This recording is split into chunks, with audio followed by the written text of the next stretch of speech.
Indian medical association ಭಾರತೀಯ ವೈದ್ಯಕೀಯ ಸಂಘ ಶಿವಮೊಗ್ಗ ಶಾಖೆಯ ಯೂಟ್ಯೂಬ್ ವೀಕ್ಷಕರಿಗೆ ಹಾರ್ದಿಕವಾದ ಸ್ವಾಗತ.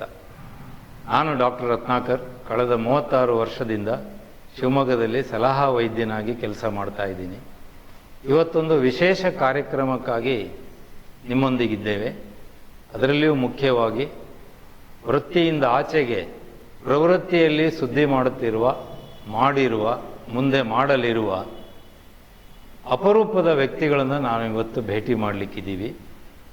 ಅದರಲ್ಲಿ ಮೊದಲನೇದಾಗಿ ಕಳೆದ 24 ವರ್ಷಗಳಿಂದ ಮೂಳೆ ಮತ್ತು ಎಲುಬಿನ ತಜ್ಞರಾಗಿ ಕೆಲಸ ಮಾಡುತ್ತಿರುವ ಡಾಕ್ಟರ್ ನಂದಕಿಶೋರ್ ಅವರು ನಮ್ಮ ಜೊತೆಗಿದ್ದಾರೆ. ನಮಸ್ಕಾರ ನಂದಕಿಶೋರ್. ಹಾಗೆಯೇ ಶಿವಮೊಗ್ಗದ ಮತ್ಸ್ಯಕನ್ಯೆ ಅಂತ ಹೇಳಬಹುದಾದ ಒಬ್ಬ ವಿಶೇಷ ಮಹಿಳೆ ನಮ್ಮ ಜೊತೆಗಿದ್ದಾರೆ. ಇವತ್ತು ಡಾಕ್ಟರ್ ವಿದ್ಯಾ ರಮೇಶ್ ಅವರು ನಮ್ಮ ಜೊತೆಗೆ ತಮ್ಮ ವೃತ್ತಿ ಮತ್ತು ಪ್ರವೃತ್ತಿಗಳ ಬಗ್ಗೆ ಮಾತಾಡಲಿಕ್ಕೆ ನಮ್ಮ ಜೊತೆಗಿದ್ದಾರೆ. ನಮಸ್ಕಾರ ಮೇಡಮ್. ನಮಸ್ತೆ. ಇನ್ನೊಬ್ಬ ದಿಟ್ಟ ಮಹಿಳೆ ಅಂತ ಹೇಳ್ಬೋದು. ವೃತ್ತಿಯಲ್ಲಿ ತುಂಬ ಬ್ಯುಸಿಯಾಗಿದ್ದರು, ಪ್ರವೃತ್ತಿಯಲ್ಲಿ ದೇಶ ಮತ್ತು ಪ್ರಪಂಚ ಪರ್ಯಟನೆ ಮಾಡುವ ಆಸೆಯನ್ನು ಹೊತ್ತಂತಹ ಕಳೆದ 17 ವರ್ಷಗಳಿಂದ ಶಿವಮೊಗ್ಗದಲ್ಲಿ ಪ್ರಸೂತಿ ತಜ್ಞೆಯಾಗಿ ಕೆಲಸ ಮಾಡುತ್ತಿರುವ ಡಾಕ್ಟರ್ ರಕ್ಷಾರಾವ್ ಅವರು ನಮ್ಮ ಜೊತೆಗಿದ್ದಾರೆ. ನಮಸ್ಕಾರ, ಸ್ವಾಗತ. ನಮಸ್ಕಾರ. ಯಾವುದೇ ಸಮಯವನ್ನು ವ್ಯರ್ಥ ಮಾಡದೆ ನೇರವಾಗಿ ಇವತ್ತಿನ ವಿಷಯಕ್ಕೆ ಬರೋಣ. ಈ 3 ದಿಗ್ಗಜರು, ಒಬ್ಬರು ಮೂಳೆ ಮತ್ತು ಎಲುಬಿನ ವೈದ್ಯರು, ಚರ್ಮರೋಗ ತಜ್ಞರು ಮತ್ತು ಪ್ರಸೂತಿ ತಜ್ಞರು ಇರುವಾಗ ಅವರ ಪ್ರವೃತ್ತಿಗಳ ಬಗ್ಗೆ ತಿಳ್ಕೊಳ್ಳೋದೇ ಒಂದು ದೊಡ್ಡ ವಿಶೇಷವಾದ ಕೆಲಸ ಅನಿಸುತ್ತೆ. ಆ ಕಾರಣಕ್ಕಾಗಿಯೇ ನನಗೆ ಈ ಕೆಲಸ ತುಂಬ ಖುಷಿ ಕೊಡ್ತಾ ಇದೆ. ನೇರವಾಗಿ ಮೊದಲನೇ ಪ್ರಶ್ನೆ ಬರ್ತೀನಿ ನಂದಕಿಶೋರ್ ಅವರಿಗೆ. ನಿಮಗೆ ಈ ಸೈಕಲ್ ತುಳಿತ ಅಥವಾ ಸೈಕ್ಲಿಂಗ್ ಇದನ್ನು ಆಕರ್ಷಿಸಿದ್ದು ಹೇಗೆ? ನೀವು ಇದನ್ನು ಹವ್ಯಾಸವಾಗಿ ಹೇಗೆ ತೆಗೆದುಕೊಂಡ್ರಿ? ನೀವೇ ಆಕರ್ಷಿತರಾಗಿದ್ದೀರಾ ಅಥವಾ ಯಾರಾದರೂ ನಿಮ್ಮ ಮೇಲೆ ಇನ್ಫ್ಲೂಯೆನ್ಸ್ ಮಾಡಿದ್ದೀರಾ? ಏನಾದರೂ ಮಾಹಿತಿ ಸಿಗ್ಬೋದಾ? ನನಗೆ ಈ ಸೈಕಲ್ ವೃತ್ತಿಗೆ ಮೇನ್ ಪ್ರೇರಣೆ ನನ್ನ ಮಡಿದಿಯಾದ ಡಾಕ್ಟರ್ ಸ್ವಾತಿ. ಕೋವಿಡ್ ಸಮಯದಲ್ಲಿ ನಮಗೆ ವ್ಯಾಯಾಮದ ಬಗ್ಗೆ ಅವಶ್ಯಕತೆ ತುಂಬ ಇತ್ತು. ಆಗ ನನಗೆ ಒಂದು ಸೈಕಲನ್ನು ಉಡುಗೊರೆಯಾಗಿ ಕೊಟ್ಟರು. ಮೊದಲನೇದಾಗಿ ನಾವು ಇದನ್ನು ವ್ಯಾಯಾಮಕ್ಕೆ ಮಾತ್ರ ನಾನು ಉಪಯೋಗಿಸ್ಕೊಳ್ತಾ ಇದ್ದೆ. ಕಾಲಕ್ರಮೇಣ ನನಗೆ ನನ್ನ MBBS ಸಹಪಾಠಿಯಾದ ಡಾಕ್ಟರ್ ರಾಣಿ ಅನ್ನುವರು ಮನಾಲಿ ಟು ಲೇ ಸೈಕ್ಲಿಂಗ್ ಮಾಡಿರೋ ವಿಚಾರ ಗೊತ್ತಾಯಿತು. ಆಗ ನಾನು ಇದು ಒಂದು ಹವ್ಯಾಸವಾಗಿ ಅಥವಾ ಇದನ್ನು ಒಂದು ಎಕ್ಸ್ಪಿಡಿಷನ್ ಆಗಿ ಮಾಡಬೇಕು ಅಂತ ಆಸೆ ಹುಟ್ಟಿತ್ತು. ಆ ಸಮಯದಲ್ಲಿ ನನಗೆ ಡಾಕ್ಟರ್ ಶಂಕರ್ ಅಂದ್ಬಿಟ್ಟು ಒಬ್ಬರು orthopaedic surgeon, senior most surgeon, ಅವರು ಸೈಕ್ಲಿಸ್ಟ್. ಅವರ ಒಂದು ಮಾರ್ಗದರ್ಶನದಲ್ಲಿ ಬಹುದೂರದ ಒಂದು ಸೈಕಲ್ ಅಭ್ಯಾಸವನ್ನು ಮಾಡಿದೆ. ಹೀಗೆ ಕೇವಲ ವ್ಯಾಯಾಮಕ್ಕೆ ಅಂತ ನಿಮಿತ್ತವಾಗಿದ್ದ ನನ್ನ ಸೈಕಲ್ ಸವಾರಿಯು ಬಹುದೂರದವರೆಗೆ ನನ್ನ ಕರೆದುಕೊಂಡು. ಎಷ್ಟನೇ ವಯಸ್ಸಿಗೆ ನೀವು ಈ ಹವ್ಯಾಸ ಪ್ರಾರಂಭ ಮಾಡಿದ್ರಿ? ನಾನು ಬಹಳ ಲೇಟಾಗಿ, ಅಂದರೆ 50 ವರ್ಷ ದಾಟಿದ ಮೇಲೆ ಜ್ಞಾನೋದಯವಾಯಿತು ಇದನ್ನು ಮಾಡಬೇಕು ಅಂತ. ಮುಂಚೆ ಮಾಡಿದರೆ ಚೆನ್ನಾಗಿರ್ತೀವಿ. ಹೌದು, ಇದು ತುಂಬ ಮುಖ್ಯವಾದ ವಿಷಯ. ನಿಮಗೆ ತುಂಬ ತಡವಾಗಿ ಶುರು ಮಾಡಿದ್ದೀನಿ ಅಂತ ಅನಿಸಿರ್ಬೋದು. ಅದು ನನ್ನ ಬಳಿ ಕೇಳಿದರೆ ಇದೊಂದು ವಿಶೇಷವಾದ ವಿಚಾರ. 50 ವಯಸ್ಸಿನ ನಂತರ ಸಾಹಸ ಕ್ರೀಡೆಗಳಲ್ಲಿ ತೊಡಗುವುದು ತುಂಬ ಕಡಿಮೆ. ಹಾಗಾಗಿ ನಿಮ್ಮದು ಇದು ನಾನು ವಿಶೇಷ ಸಾಧನೆ ಅಂತಲೇ ಹೇಳ್ತೀನಿ. ಮುಂದೆ ಬರೋದಿದ್ದರೆ ನಮ್ಮ ಡಾಕ್ಟರ್ ರಕ್ಷಾರಾವ್ ಅವರು, ನಾನು ಆವಾಗಲೇ ಹೇಳಿದ ಹಾಗೆ ಪ್ರಸೂತಿ ತಜ್ಞೆ ಆದ್ದರಿಂದ ಯಾವ ಹೆಣ್ಣು ಮಗಳು ಎಷ್ಟೊತ್ತಿಗೆ ಬ್ಲೀಡಿಂಗಿಂದ ಬರ್ತಾರೆ, ಹೆರಿಗೆಗೆ ಬರ್ತಾರೆ ಅಥವಾ ಹೊಟ್ಟೆ ನೋವಿನಿಂದ ಬರ್ತಾರೆ ಅನ್ನೋದು ಖಚಿತ ಇರುವುದಿಲ್ಲ. 24 ಗಂಟೆನೂ ನೀವು ಕರೆಯಲ್ಲಿ ಇರುವಂತಹ ವೈದ್ಯ ವಿಭಾಗದಲ್ಲಿದ್ದೀರಿ. ಅಂಥದ್ರಲ್ಲಿ ನೀವು ನಿಮ್ಮ ಚಾರಣದ ಪ್ರವೃತ್ತಿಯನ್ನು ಹೇಗೆ ಮುಂದುವರಿಸ್ಕೊಂಡು ಬಂದ್ರಿ? ಯಾವ ರೀತಿ ಯೋಜನೆಗಳನ್ನು ಹಾಕ್ಕೊಳ್ತೀರಿ ಹೇಳ್ಬೋದಾ? ನಾನು ಕೂಡ ಈ ಚಾರಣ ಅನ್ನೋದನ್ನ ಅದ್ರ ಬಗ್ಗೆ ಗಮನ ಕೊಟ್ಟಿದ್ದು 2018ನೇ ಇಸ್ವಿಯಲ್ಲಿ. ಸೊ ನಿಯರಿಂಗ್ 40s ಇದ್ದೆ ನಾನು ಕೂಡ. ಸೊ ಇದನ್ನು ನಾನು ಕೇಳ್ಪಟ್ಟಿದ್ದು ನನ್ನ ತಂಗಿ. ಅವಳೊಂದು ಹೈ ಆಲ್ಟಿಟ್ಯೂಡ್ ಹಿಮಾಲಯನ್ ಟ್ರೆಕ್ ಮಾಡ್ತೀನಿ ಅಂತ ಹೇಳಿದ್ಲು. ಅವಳು ಮಾಡಿ ಬಂದಿದ್ದನ್ನು ನಾನು ನೋಡಿದ್ದೆ. ಸೊ ಅವಳ ಜೊತೆ ಒಂದು ಟ್ರೆಕ್ ಯಾಕೆ ಶುರು ಮಾಡಬಾರ್ದು ಅನ್ನೋ ಒಂದು ಆಸೆಯಲ್ಲಿ ನಾನು ಅದನ್ನು ಸ್ಟಾರ್ಟ್ ಮಾಡಿದೆ. ಅದನ್ನು ಹೀಗೆ ವರ್ಷಕ್ಕೊಂದು ಕಂಟಿನ್ಯೂ ಮಾಡ್ತೀನಿ ಅಂತ ನಾನು ಆಗ ಅಂದ್ಕೊಂಡಿರಲಿಲ್ಲ. ಬಟ್ ಒಂದ್ಸಲ ಹೋಗಿ ಬಂದಮೇಲೆ mountains always call you back ಅಂತ ಹೇಳ್ತಾರೆ. ಸೊ ಪ್ರತಿ ಒಂದು ವರ್ಷ ಆ ಒಂದು ಹಿಮಾಲಯನ್ ಟ್ರೆಕ್ ಮಾಡ್ತಾ ಬಂದರೆ ಅದು ನನ್ನ ದೇಹಕ್ಕೂ ಒಂದು ಒಳ್ಳೇದು, ಒಂದು ಫಿಟ್ನೆಸ್ ರೆಜಿಮ್ ಆಗಿರುತ್ತೆ, ಹಾಗೆ ನನ್ನ ಪ್ರವೃತ್ತಿ ಕೂಡ ಅದನ್ನು ಬೆಳೆಸ್ಕೊಂಡು ಹೋಗುತ್ತೆ ಅಂತ ಹೇಳ್ಕೊಂಡು ನಾನು ಅದನ್ನು ಸ್ಟಾರ್ಟ್ ಮಾಡಿದೆ. ಇನ್ನು ನನ್ನ ಒಂದು ಸ್ಪೆಷಾಲಿಟಿಗೆ ಸಂಬಂಧಪಟ್ಟ ಹಾಗೆ ಪ್ರಸೂತಿ ಹಾಗೂ ಸ್ತ್ರೀರೋಗ ತಜ್ಞೆ ಹೌದು, ಬಟ್ ನನ್ನ ಒಂದು ಅದೃಷ್ಟ ಅಂತ ಹೇಳಿದ್ರೆ ನನ್ನ ಹಸ್ಬೆಂಡ್ ಡಾಕ್ಟರ್ ಉದಯ್ ಕೂಡ ಅದೇ ಒಂದು ವೃತ್ತಿಯಲ್ಲಿ ಇರುವಂಥದ್ದು. ಸೊ ನಾನು ಇಲ್ಲದೆ ಇರುವಾಗ ಅವರು ನನ್ನ ಒಂದು ಪೇಷಂಟ್ಸ್ ಕಡೆ ಗಮನ ಕೊಟ್ಬಿಟ್ಟು ಅವರಿಗೆ ಅವರು ಯಾವಾಗಲೂ ಇದ್ದೇ ಇರ್ತಾರೆ. ಸೊ ಆ ಮಟ್ಟದಲ್ಲಿ ನಾನು ಲಕ್ಕಿ ಅಂತಲೇ ಹೇಳ್ಬೋದು.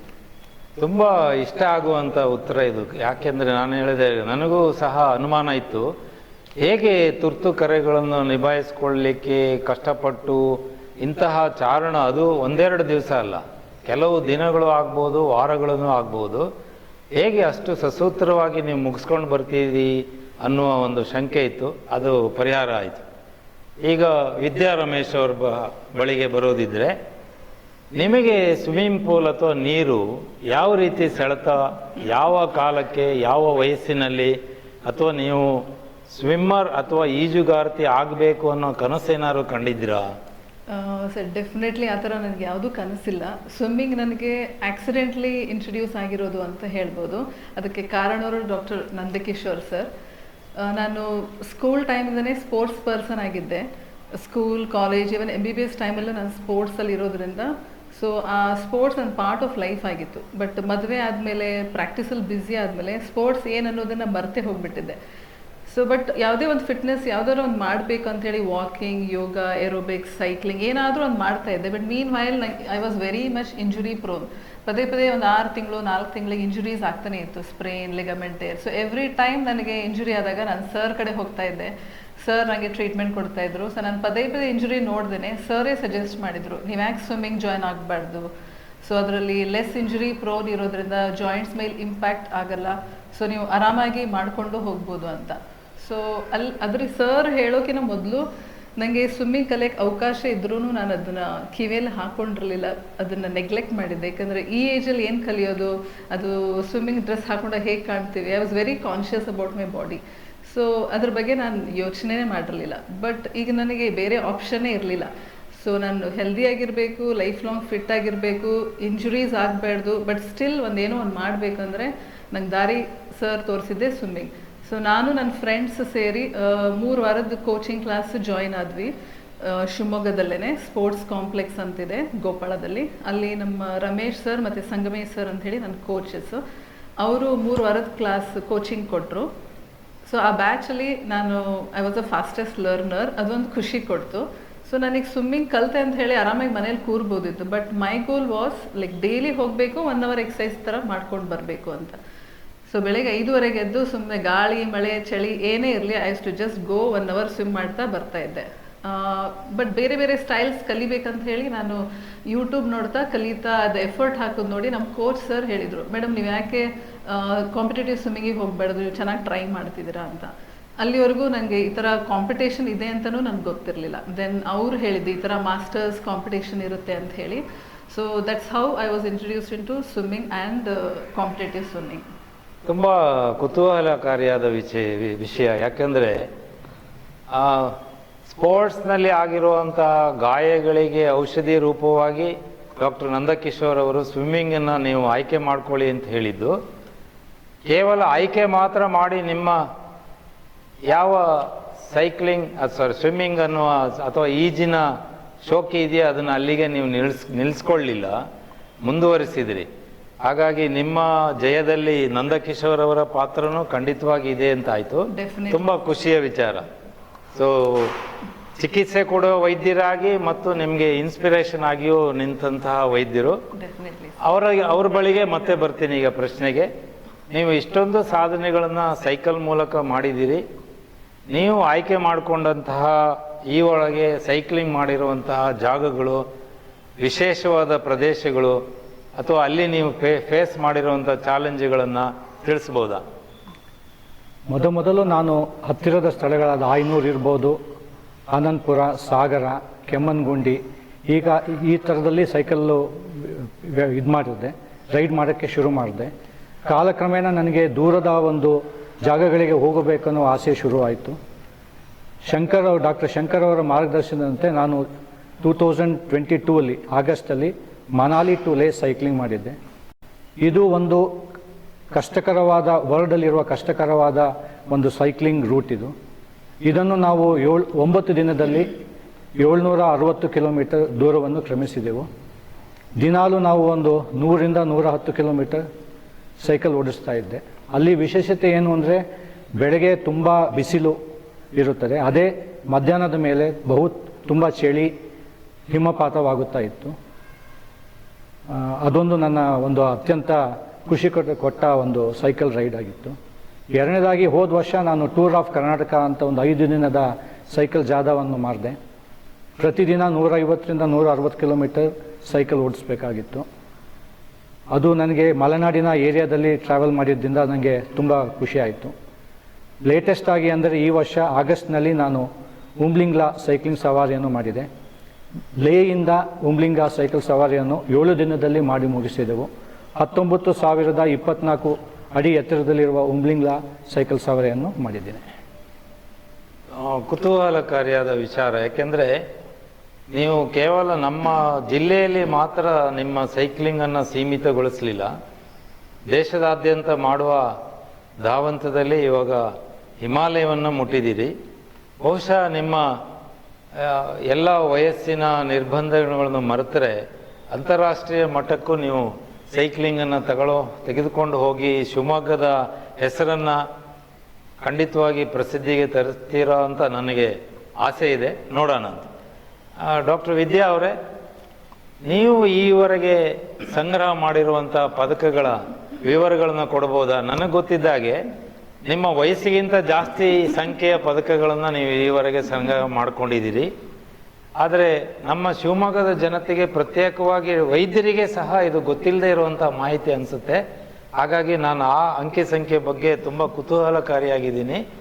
ಎಷ್ಟು ಪದಕಗಳು ಈವರೆಗೆ ಬಂದಿದೆ? ಸರ್, ಈವರೆಗೂ 84 ಪದಕಗಳು ಸಿಕ್ಕಿದ್ದಾವೆ.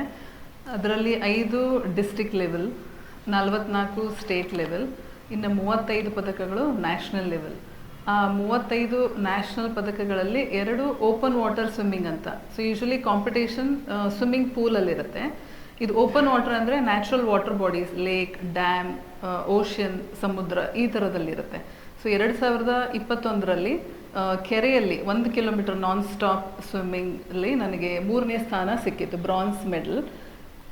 ಈ ವರ್ಷ ಹೋದ ತಿಂಗಳು ನವಂಬರ್ ಪಡುಬಿದ್ರಿ ಬ್ಲೂ ಫ್ಲ್ಯಾಗ್ ಬೀಚಲ್ಲಿ ನ್ಯಾಷನಲ್ ಲೆವೆಲ್ ಓಪನ್ ವಾಟರ್, ಅದು ಸ್ವಿಮ್ಮಿಂಗ್ ಸಮುದ್ರದಲ್ಲಿ 1 ಕಿಲೋಮೀಟರಲ್ಲಿ ನನಗೆ ಗೋಲ್ಡ್ ಮೆಡಲ್ ಸಿಕ್ತು ಸರ್. ಸೊ ಇವೆರಡು ನನ್ನ ಮೆಮೊರೇಬಲ್ ಮೆಡಲ್ಸ್.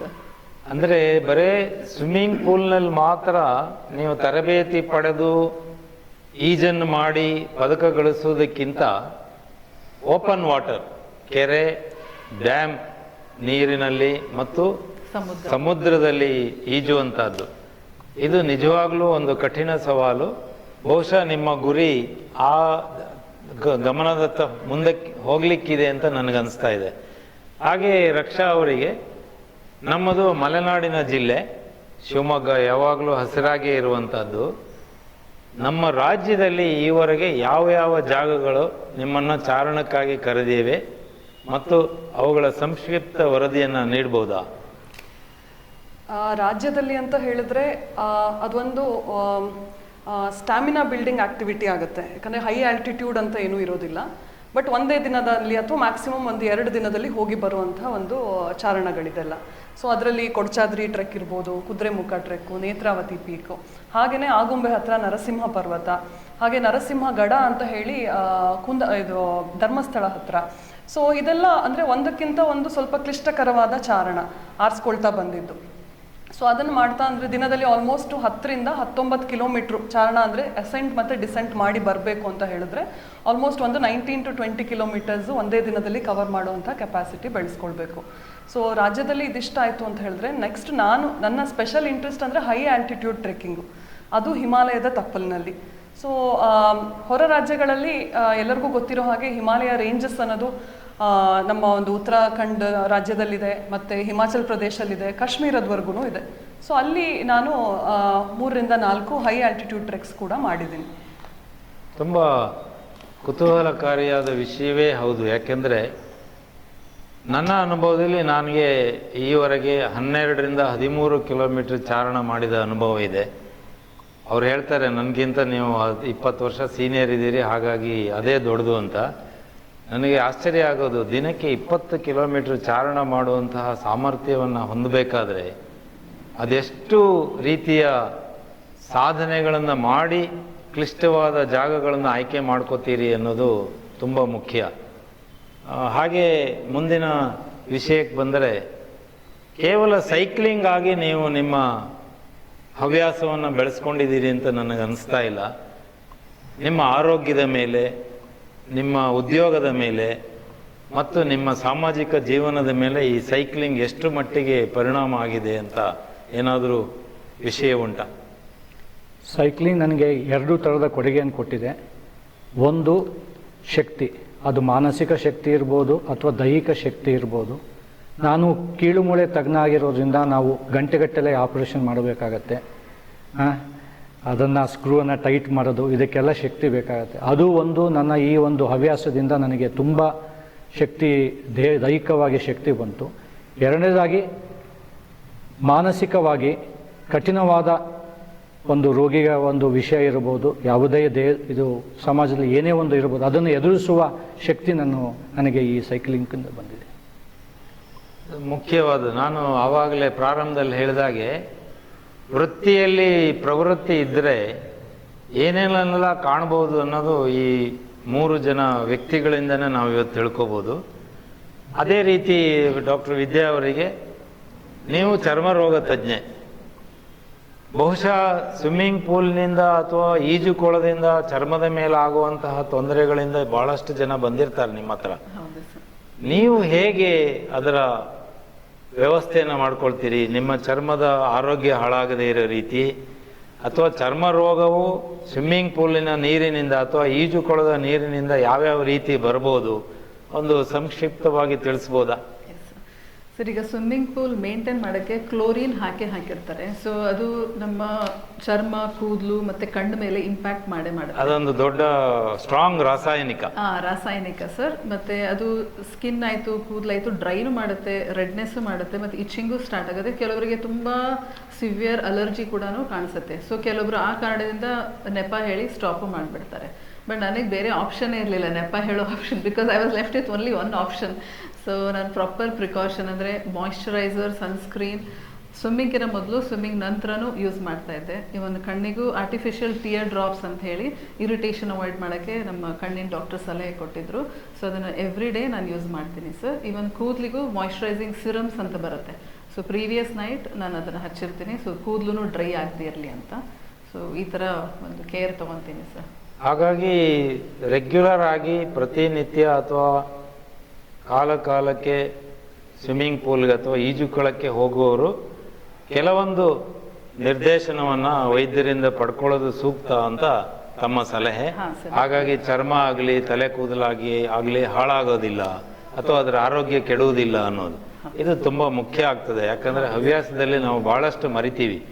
ಅಲ್ಲಿ ಖುಷಿನ ಕಾಣಕ್ಕೆ ಹೋಗಿ ಏನೋ ಒಂದು ಕಾಯಿಲೆನ ತಂದ್ಕೊಂಡ್ಬಿಟ್ಟಿರ್ತೀವಿ. ಈಜುಕೊಳದಲ್ಲಿ ಸಾಕಷ್ಟು ಸಹ ಸೋಂಕುಗಳು ಸಹ ಬರ್ತವೆ. ಹಾಗಾಗಿ ನೀವು ಹೇಳಿದಾಗೆ ಆ ಮೇಂಟೆನೆನ್ಸ್ ಆಫ್ ಸ್ವಿಮ್ಮಿಂಗ್ ಪೂಲ್ ಅದನ್ನು ಯಾವ ರೀತಿ ನೋಡ್ಕೊಳ್ತಾ ಇದ್ದಾರೆ, ನೀರಿನ ಗುಣಮಟ್ಟ ಹೇಗಿದೆ ಅನ್ನೋದನ್ನ ನೋಡಬೇಕಾಗುತ್ತೆ. ರಕ್ಷಾ ಅವರೇ, ನಿಮಗೆ ಇತ್ತೀಚೆಗೆ ನೀವು ಮಾಡಿದ ಸಾಹಸದ ಸುದ್ದಿ ಭಾಳ ಶಿವಮೊಗ್ಗದಲ್ಲಿ ಆಗಲಿಲ್ಲ. ತಾವೇನೋ ಲೋಕಲ್ ಪತ್ರಿಕೆಯಲ್ಲಿ ಒಂದು ಆರ್ಟಿಕಲ್ ಅಥವಾ ಲೇಖನ ಬರೆದ್ರಿ. ಆದರೆ ನನಗೆ ಅರಿವಿದ್ದ ಹಾಗೆ ಎವರೆಸ್ಟ್ ಬೇಸ್ ಕ್ಯಾಂಪ್ ಟ್ರೆಕ್ಕಿಂಗ್ ಅನ್ನೋದು ಒಂದು ಮನುಷ್ಯನ ಎಲ್ಲ ಟ್ರೆಕ್ಕರ್ಸ್ನ ಒಂದು ಕನಸು. ಅದು ನೀವು ನಿಮ್ಮ ಮಗಳನ್ನ ಕರ್ಕೊಂಡು ಹೋಗಿದ್ದೀರಾ. ನನ್ನ ಪ್ರಕಾರ ಇದು 2 ಡಬಲ್ ಸಾಹಸ. ನೀವಾಗಿ ಹೋಗ್ಲಿಕ್ಕೆ ಮನಸ್ಸು ಮಾಡಿದ್ದು ಮತ್ತು ಅದನ್ನ ಸರಿಯಾಗಿ ನಿರ್ವಹಣೆ ಮಾಡಿ ಗೆದ್ದು ಬಂದಿರೋದು, ಮಗಳನ್ನ ಕರ್ಕೊಂಡು ಹೋಗಿರೋದು. ಈ ಎವರೆಸ್ಟ್ ಬೇಸ್ ಕ್ಯಾಂಪಿನ ಚಾರಣದ ಬಗ್ಗೆ ಸೂಕ್ಷ್ಮವಾಗಿ ತಮ್ಮ ಅನುಭವವನ್ನು ತಿಳಿಸ್ಬೋದಾ? ಸರ್, ನೀವು ಹೇಳಿದ ಹಾಗೆ Everest base camp is every trekkers goal ಅಂತಾನೆ. ಡ್ರೀಮ್ ಹೌದು, ಡೆಫಿನೆಟ್ಲಿ. ಬಟ್ ನಾನು ಅಂದರೆ ಒಂದು 3-4 ಹೈ ಆಲ್ಟಿಟ್ಯೂಡ್ ಟ್ರೆಕ್ ಮಾಡಿರೋದ್ರಿಂದ ಅದನ್ನು ಇಷ್ಟು ಬೇಗ ತೊಗೊಳ್ತೀನಿ ಅಂತ ನಾನು ಅಂದ್ಕೊಂಡಿರಲಿಲ್ಲ. ಬಟ್ ಯೂಶಲಿ ನನ್ನ ಟ್ರೆಕ್ ಜೊತೆ ನನ್ನ ಜೊತೆ ಬರೋರು ಒಂದು 2-3 ಜನ ಅದನ್ನು ಪ್ಲ್ಯಾನ್ ಮಾಡಿದ್ರು. ಸೊ ಅವ್ರ ಜೊತೆ ನಾನು ಕೂಡ ಮುಗಿಸೋಣ ಅಂತ ಹೇಳಿ 1 ವರ್ಷ ಹಿಂದೆ ಅದರದ್ದು ಕನ್ಸ್ಕೊಂಡ್ವಿ. 6 ತಿಂಗಳಿಂದ ಅದರ ತಯಾರಿ ನಡೆಸಿದ್ವಿ.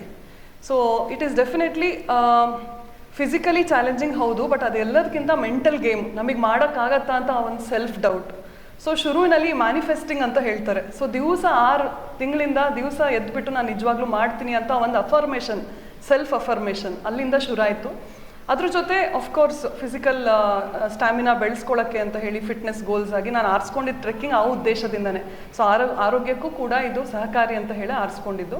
ಸೊ ಅದಕ್ಕೆ ಬೇಕಾಗುವಂತಹ ಎಲ್ಲ ದೈಹಿಕ ವ್ಯಾಯಾಮದ ತಯಾರಿ ನಡೆಸಿಬಿಟ್ಟು ನಾನು ಅಲ್ಲಿವರೆಗೂ ಮಾಡಿದ ಹೈ ಆಲ್ಟಿಟ್ಯೂಡ್ ಅಂತ ಹೇಳಿದ್ರೆ ಮ್ಯಾಕ್ಸಿಮಮ್ 14,400 ಅಡಿ, 14,400 ಫೀಟು. ಅದು valley of ಫ್ಲವರ್ಸಲ್ಲಿ Hemkund Sahib trek ಅಂತ ಹೇಳಿ. ಅಲ್ಲಿ ನಾನು 2 ಮಕ್ಕಳನ್ನೂ ಕರ್ಕೊಂಡು ನಾನು ಹೋಗಿದ್ದೆ.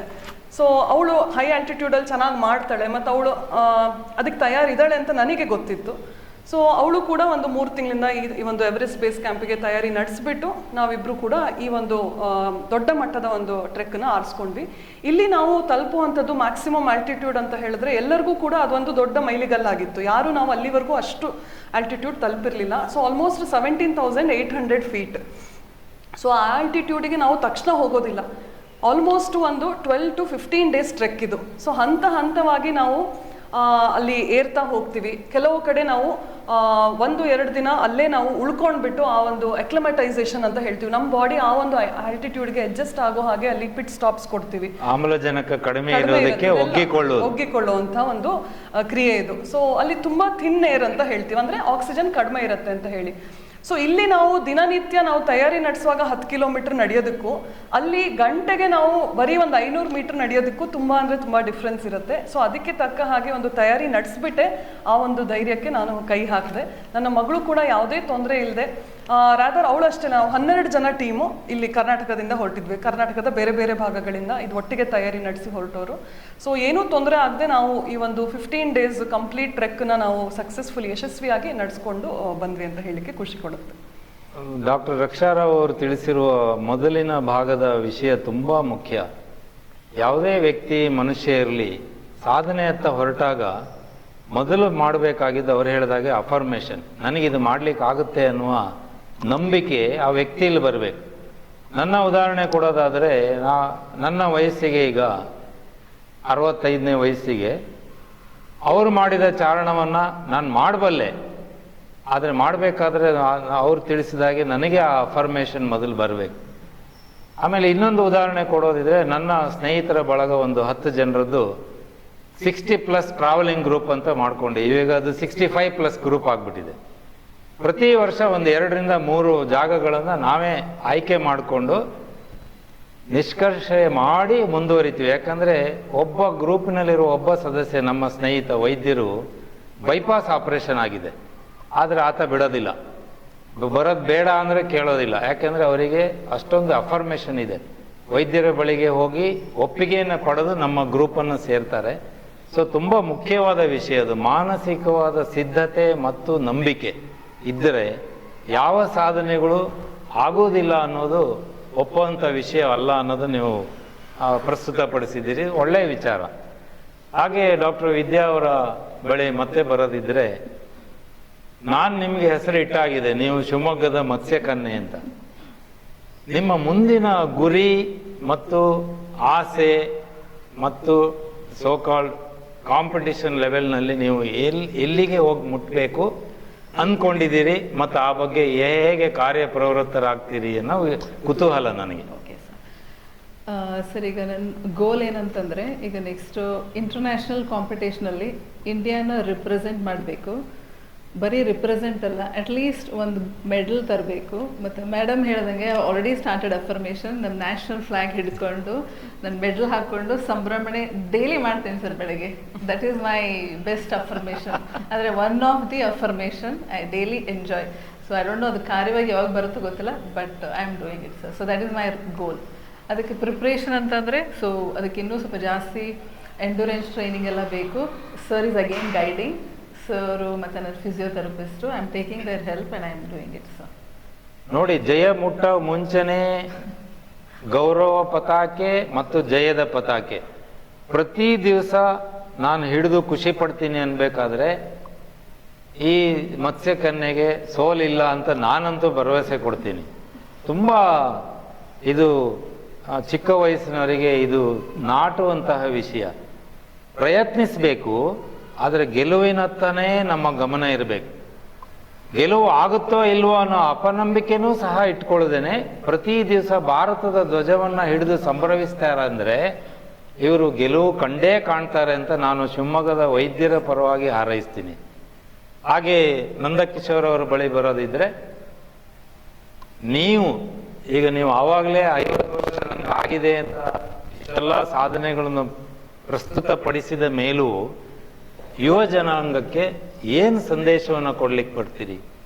ನಿಮ್ಮ ಹವ್ಯಾಸದ ಮೂಲಕ, ಸೈಕ್ಲಿಂಗ್ ಮೂಲಕನೇ ಅದರ ಆರೋಗ್ಯದ ಮೇಲಾಗುವಂಥ ಪರಿಣಾಮ, ಮಾನಸಿಕ ವ್ಯವಸ್ಥೆಯ ಮೇಲಾಗುವಂಥ ವಿಷಯ, ಸಾಮಾಜಿಕವಾಗಿ ನಮ್ಮ ಮೇಲೆ ಆಗಬಹುದಾದ ಆ ಇನ್ಫ್ಲೂಯೆನ್ಸಸ್, ಇವುಗಳನ್ನು ಯಾವ ರೀತಿ ಸಂದೇಶದ ರೂಪದಲ್ಲಿ ಕೊಡ್ಲಿಕ್ಕೆ ಇಷ್ಟಪಡ್ತೀರಿ? ಈ ಹವ್ಯಾಸದಿಂದ ನಿಮಗೂ ಒಳ್ಳೆಯದಾಗಿದೆ, ನಮ್ಮ ಶಿವಮೊಗ್ಗ ಅಲ್ಲ ಅಂತಾರಾಷ್ಟ್ರೀಯ ಮಟ್ಟದಲ್ಲಿ ಪ್ರತಿಯೊಬ್ಬ ಯುವಕನು ಈ ಯೂಟ್ಯೂಬ್ ಚಾನಲ್ ನೋಡಿದರೆ ಅವರಿಗೆ ಇನ್ಸ್ಪೈರ್ ಆಗಬೇಕು. ಅಂತಹ ವಿಶೇಷಗಳೇನು ಏನಾದರೂ ನೀವು ಕಂಡಿದ್ದೀರಾ? Life is very short. ನಮ್ಮ ಕೈಯಲ್ಲಿ ಅದು ಇಲ್ಲ, ಆದರೆ ಆರೋಗ್ಯವು ನಮ್ಮ ಕೈಯಲ್ಲಿ ಇದೆ. ನಾವು ಏನಾದರೂ ಸಾಧಿಸಬೇಕಾದರೆ ಆರೋಗ್ಯ ಅತಿ ಮುಖ್ಯವಾದ ಒಂದು ದೇಹಕ್ಕೆ ಬೇಕಾಗಿರೋ ಒಂದು ವಸ್ತು. ಆ ಕಾರಣದಿಂದ ನಾವು ಈ ಥರದ ಸೈಕ್ಲಿಂಗ್ ಒಂದೇ ಅಲ್ಲ, ಯಾವುದೇ ಥರದಾಗಲಿ ಒಂದು ವ್ಯಾಯಾಮ ಇರ್ಬೋದು, ಸ್ವಿಮ್ಮಿಂಗ್ ಇರ್ಬೋದು, ಟ್ರೆಕ್ಕಿಂಗ್ ಇರ್ಬೋದು, ಇವನ್ನು ನಾವು ಹವ್ಯಾಸವಾಗಿ ರೂಢಿ ಮಾಡಿಕೊಂಡರೆ ಅದರಿಂದ ನಮ್ಮ ಪ್ರಯೋಜನ ನಮ್ಮ ಸಾಮಾಜಿಕವಾಗಿ ಇರ್ಬೋದು ಅಥವಾ ಆರೋಗ್ಯಕರಕವಾಗಿ ಇರ್ಬೋದು, ಅದರಿಂದ ನಮಗೆ ತುಂಬ ಲಾಭ ಇದೆ ಅಂತ ನಾನು ಹೇಳ್ತೀನಿ. ಸೊ ಹಾಗಾಗಿ ಕೇವಲ ಹವ್ಯಾಸ ದೃಷ್ಟಿಯಿಂದ ನೋಡದೇನೆ ಸಮಗ್ರ ಆರೋಗ್ಯದ ಚಿಂತನೆ ಇರುವವರಿಗೆ ವೃತ್ತಿ ಮತ್ತು ಪ್ರವೃತ್ತಿ ಎರಡೂ ಬಹಳ ಮುಖ್ಯ ಆಗುತ್ತೆ ಅನ್ನೋದು ನಿಮ್ಮ ಸಂದೇಶ.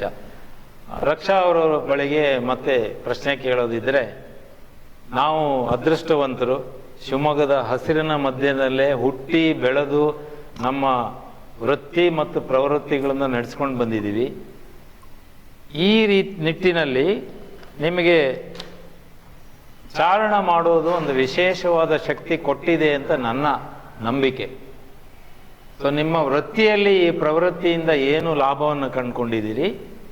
ಹಾಗೆ ಪ್ರತಿಯೊಬ್ಬ ಉದ್ಯೋಗಸ್ಥರಿಗೆ ಅಥವಾ ವೃತ್ತಿಯನ್ನು ಮಾಡುವವರಿಗೆ ಪ್ರವೃತ್ತಿಯನ್ನು ಯಾವ ರೂಪದಲ್ಲಿ ಬಳಸ್ಕೊಂಡ್ರೂ ಅದರಿಂದ ಖಂಡಿತವಾಗಿ ಲಾಭ ಇದೆ ಅಂತ ನೀವು ಚಾರಣದ ಮೂಲಕ ಕಂಡುಕೊಂಡಿದ್ದೀರಾ?